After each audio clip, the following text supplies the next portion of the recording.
Merhaba, kanalıma hoş geldiniz. Bugün sizler için farklı bir tarif arayanlara ıspanaklı, irmikli, şerbetli bir tatlı tarif vereceğim.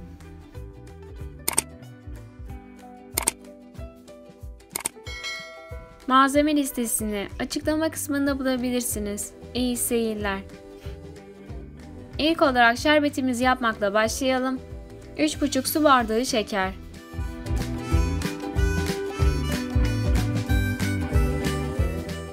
Ve 4,5 su bardağı da su ekleyelim.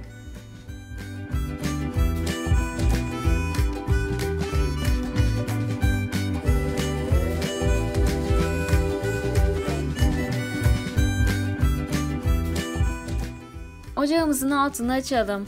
Kaynadıktan 15 dakika sonra ocağımızı kapatıp soğumaya bırakalım. Hamurumuzu yapmadan önce yıkayıp temizlemiş olduğumuz ıspanaklarımızı rondoya koyalım.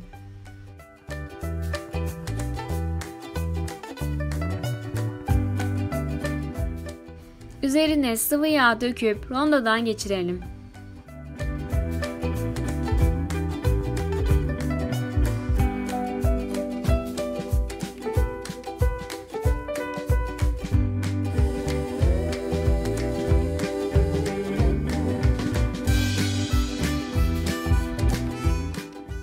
Hamurumuzu yapmaya başlayalım. Oda sıcaklığında tereyağı, 2 adet yumurta,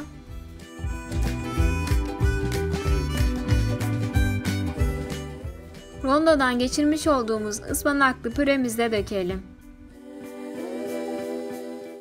Yarım su bardağı şeker, yarım su bardağı da irmik ekleyip malzemeleri karıştıralım.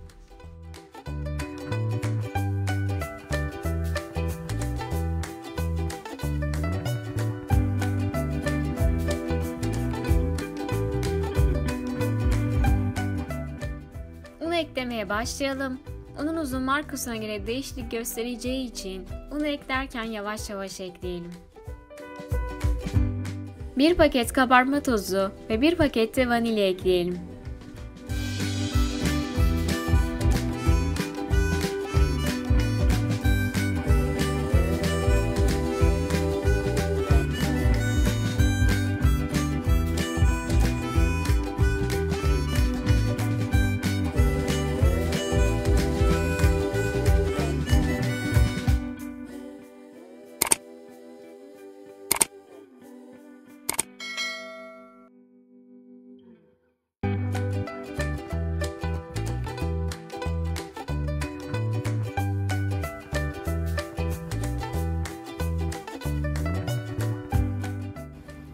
Hamurumuz yumuşak ama ele yapışmayan kıvam haline gelmesi gerekiyor.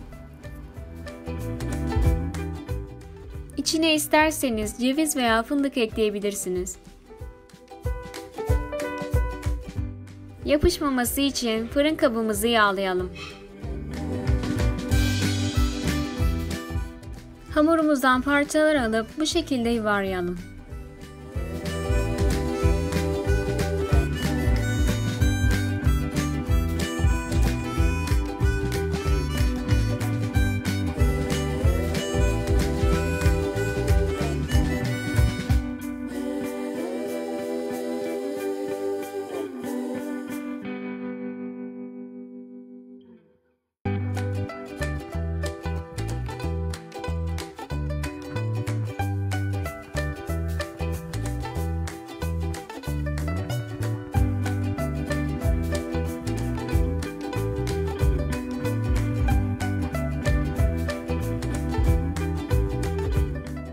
Üzerine ceviz veya fındık ekleyelim.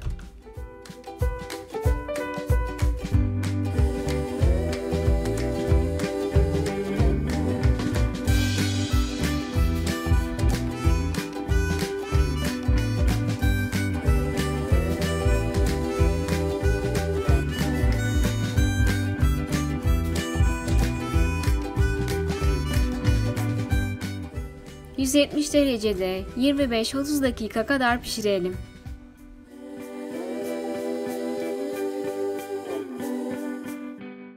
Fırından aldıktan sonra ilk sıcaklığını geçmesi için 5 dakika kadar bekletelim. Daha sonra üzerine soğuk şerbetimizi dökelim. Tatlımızı şerbetini çekene kadar dinlendirelim.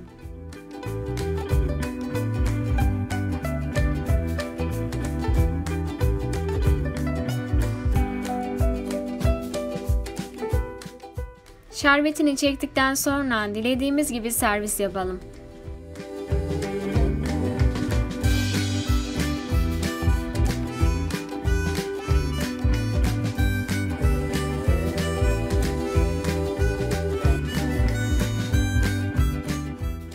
Farklı bir lezzet arayanlara ıspanaklı, irmikli, şerbetli tatlımız hazır. Desteğiniz için, diğer tariflerimden haberiniz olması için kanalıma abone olmayı ve videomu beğenmeyi unutmayın. Deneyecek arkadaşlara şimdiden afiyet olsun.